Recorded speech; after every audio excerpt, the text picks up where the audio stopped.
Hello everyone, welcome to our YouTube channel. Today we are going to cover embroidery digitizing, common mistakes to avoid. Embroidery digitizing is the process of converting artwork into a digital file that an embroidery machine can interpret.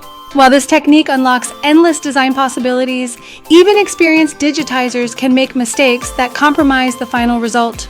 Avoiding these common errors ensures your projects are both visually appealing and technically sound. Number 1, choosing the wrong file format. Every embroidery machine has its own compatible file format. Using the wrong format can result in design distortions or a failure to read the file. How to avoid: verify your machine's required file format, for example, PE's DST, JEF, before saving your design. Use software that supports the necessary conversions. Number 2, ignoring fabric type. Different fabrics react differently to stitching. Failing to consider the fabric can lead to puckering, distortion, or uneven stitching.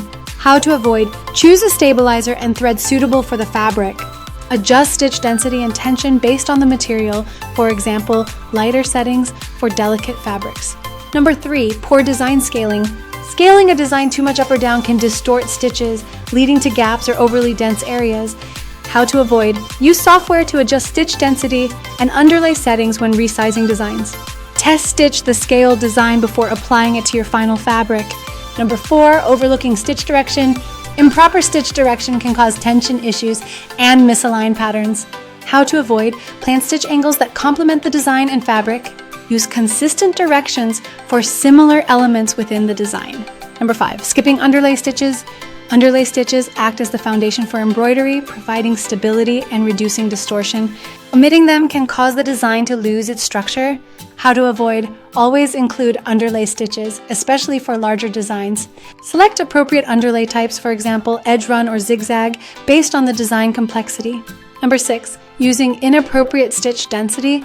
Too much density can damage the fabric and create a stiff design, while too little can leave gaps.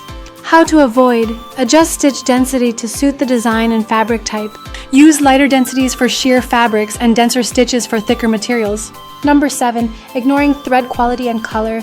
Low quality threads can break easily or bleed color, while poorly chosen colors may not contrast well with the fabric. How to avoid: invest in high quality embroidery threads. Test thread colors against the fabric under proper lighting conditions. Number 8, not testing the design. Skipping a test run can lead to wasted time, materials, and unsatisfactory results. How to avoid: always do a test stitch on scrap fabric similar to your final material. Analyze the test stitch for any adjustments needed before starting the actual project. Number 9, overcomplicating the design. Highly detailed designs with too many small elements can become unrecognizable when stitched. How to avoid: simplify designs to focus on key elements. Avoid excessively small text or intricate patterns that are hard to digitize. Number 10, neglecting machine maintenance. Even the best design won't stitch correctly on a poorly maintained machine. How to avoid: regularly clean and oil your embroidery machine. Check for worn needles or other parts that need replacement. At the end, embroidery digitizing is an art that requires attention to detail, technical knowledge, and practice. By avoiding these common mistakes, you'll create professional quality designs that elevate your embroidery projects. Take the time to plan, test, and refine, and watch your creations come to life flawlessly.